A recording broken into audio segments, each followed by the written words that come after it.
तोहार कवन चाल राजा रोज रिसियाला।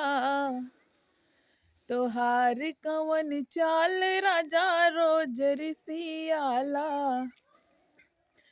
सासरी से आई है हमार काऊ करी है। सासरी से आई है हमार काऊ करी है। बहुत करी है हमरा लाल न खेलई है।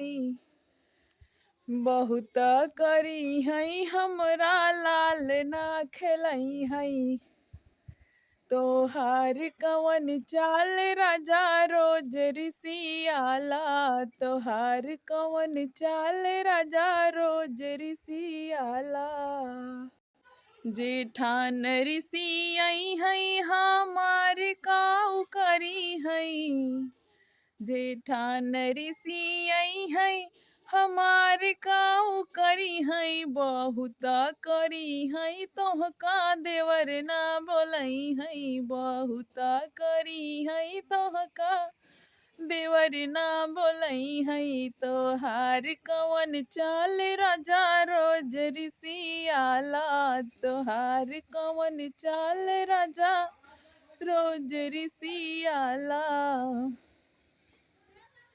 देवरान ऋषि आई है हमार काऊ करी है। देवरान ऋषि आई है हमार काऊ करी है। बहुत करी है हमसे खाना बनावई है।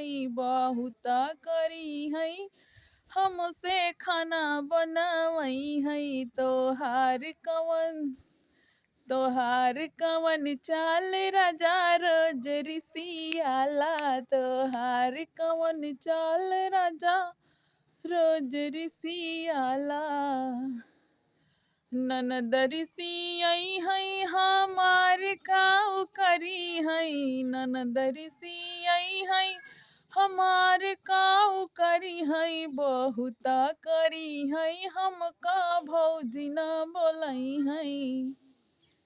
बहुत करी है हमका भाभी न बोलई है।